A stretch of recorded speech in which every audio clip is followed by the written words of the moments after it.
Hello भाइयों, कैसे हो आप सभी। उम्मीद है आप सभी बहुत अच्छे होंगे। और जैसा कि आपको पता ही अभी आरआरबी ग्रुप डी के एग्ज़ाम चल रहे हैं। कुछ शिफ्ट ख़त्म हो गई हैं और ज़्यादातर शिफ्ट अभी बची हैं। तो जो जिनका हो गया देखो उनका तो कुछ है ही नहीं, वो तो ख़त्म अपना छुट्टी पे।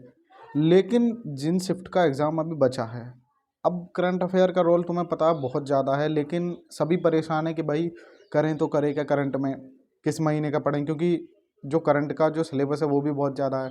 और पढ़ें तो क्या टॉपिक पढ़ें, किन टॉपिक से। देखो, अगर आपको भटकना है तो 4 जगह भटक लो, वरना जो मैं बता रहा हूँ उतना कर लेना। आपके अगर मान लो 16-17 क्वेश्चन आ रहे हैं तो 7-8 क्वेश्चन आपके बन जाएंगे। अगर आप ये सोचो कि 17-18 वो तो भाई किसी के नहीं बनने, वो भूल जाओ, है ना। 7-8 क्वेश्चन बन जाएंगे। अब वो कैसे बनेंगे, क्या क्या टॉपिक जो मैं आपको बताने वाला हूँ उन टॉपिक को अच्छे से कवर कर लेना।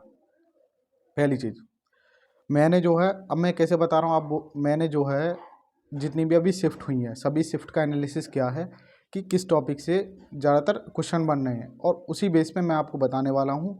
और आप क्या रिसोर्स फॉलो करें ताकि आपका जो रिज़ल्ट है ना वो ज़्यादा से ज़्यादा आए।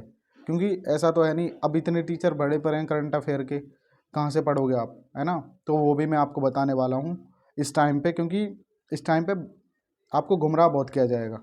इस टाइम को आपको डिसीजन लेना है कि आपको ज़्यादा से ज़्यादा रिजल्ट निकालने हैं आपको। और कितना स्कोर, देखो स्कोर वैसे मैं बताऊं, अब स्कोर का आप दिमाग में नहीं लेके चलो, फिर भी आप कमेंट करोगे तो मैं वीडियो बना दूंगा कि कितना स्कोर आपके लिए सेफ़ रहेगा, कि इतना स्कोर आप लेके चलो।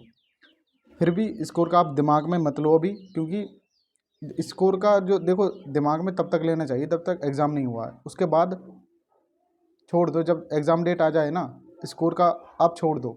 जब तक तैयारी कर रहे हो तब सोचो स्कोर की, अब मत सोचो। लेकिन फिर भी आप कमेंट करोगे तो मैं बता दूंगा। तो अब चलते हैं, चलो करंट अफेयर के टॉपिक के बारे में जो मैंने एनालिसिस किया है, और मैं आपको ये बताऊंगा कि कहाँ से पढ़ना है आपको।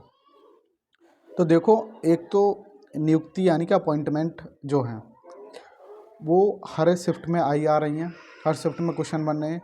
तो ये तो आपको 100% कवर करनी है ना। एक स्पोर्ट से क्वेश्चन बन रहे हैं। अब स्पोर्ट का टॉपिक देखो करंट अफेयर में बहुत लंबा है। अब आप बोलोगे कि सर इसे कैसे कवर करें, है ना। स्पोर्ट का टॉपिक बहुत लंबा है, मैं भी जानता हूँ। तो अभी मैं इसको आपको अल्टरनेटिव भी बताऊंगा कि इनकी जगह पर आप कर क्या सकते हो। या तो आप देखो अपॉइंटमेंट कर लो, पहला टॉपिक।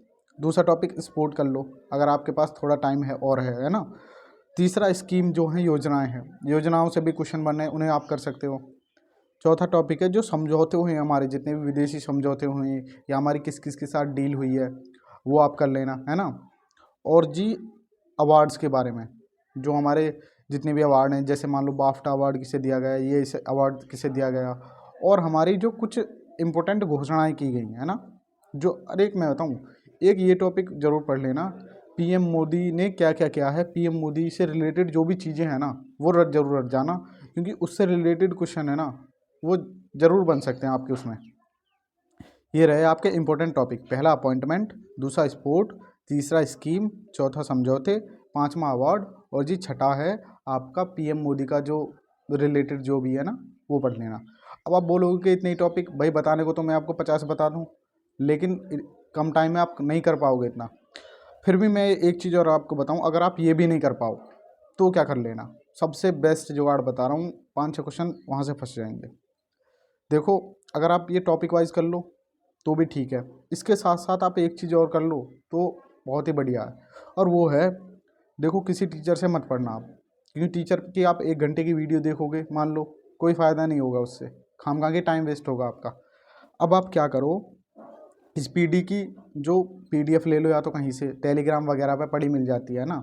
मेरे पे तो नहीं है, मेरे देखूंगा अगर मिल जाएगी तो आप कमेंट करोगे तो डाल दूंगा कहीं से, अगर ढूंढ ढांड के, है ना। वैसे स्पीडी की जो मंथली करंट अफेयर की वो होती है ना, उसके पीछे वन लाइनर जो दिए रहते हैं, मान लो 200-300 जितने भी दिए रहते हैं, है ना। तो उन्हें आपको क्या करना है, लास्ट के 5-6 महीने के जितने भी वन लाइनर हैं उन्हें क्या काम करना, आप एक बारी बारी से पढ़ना, बारी बारी से। अगर याद नहीं करना, देखो अब याद करने का टाइम नहीं है, पढ़ना है आपको सिर्फ। याद नहीं होंगे इस टाइम पे कि पूरा आप रट के बैठो, पढ़ना है आपको, बस निकलना है। आपको क्या करना है, मान लो 5-6 महीने, अब आप ये मत करना कि पूरे 12 महीने करने लग जाओ, 6 महीने करना। और 6 महीने में क्या करना, उन्हें 2 बार रिवाइज कर लेना बस। मान लो एक बार पढ़ ली, उसके बाद दोबारा रिवाइज कर लेना, बस आपको पढ़नी है इस टाइम पे। आप याद करने बैठोगे नहीं होंगे याद। आप, मैं यही बता रहा हूँ, स्पीडी की जो है ना सबसे बेस्ट यही है, आप 5-6 महीने की उठाओ लास्ट की, है ना, और उन्हें जो है पढ़ डालो। ऐसे मान लो, ऐसे पढ़ा आपने पहला क्वेश्चन कि पीएम मोदी ने किसी स्वदेशी उस चक्र की घोषणा की थी, है ना, ऐसे बोलिए सुदर्शन चक्र की जो घोषणा की थी, है ना। तो ऐसे ही मतलब आपके जो क्वेश्चन है ना, ऐसे ही आप 2-3 बार दिमाग में जब बोलोगे ना, आपके दिमाग में क्लिक हो जाएगा वो, है ना। अगर पेपर में 2-4 सेकंड में क्लिक हो गया तो हो जाएगा आपसे, नहीं होना होगा तो नहीं होगा। पर आप ज़्यादा बोझ मत लो, आप 5-6 महीने का करो, फंसे तो ठीक, ना फंसे तो ठीक।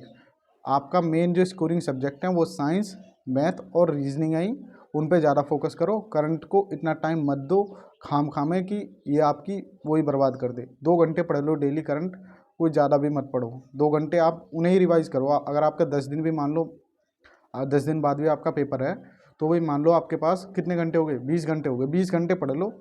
आपको क्या करना है, बस रिवाइज़ रिवाइज़, फिर नहीं है बार बार लाइनें, वही करना 4-5 महीने की स्पीडी की।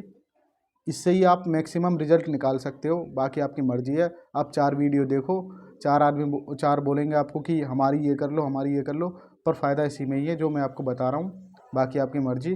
वीडियो अच्छी लगी हो तो कमेंट कर देना और चैनल को सब्सक्राइब कर देना। आने वाली शिफ्ट की जो एनालिसिस की वीडियो है मैं प्रॉपर लाता रहूँगा। अभी मैं थोड़ा बिजी था मतलब, तो आने वाली शिफ्ट जो है उनका एनालिसिस मैं लाता रहूँगा। और बाकी जैसा भी आप कमेंट कर देना अगर आपको कुछ और चीज़ जाननी हो तो। ठीक है।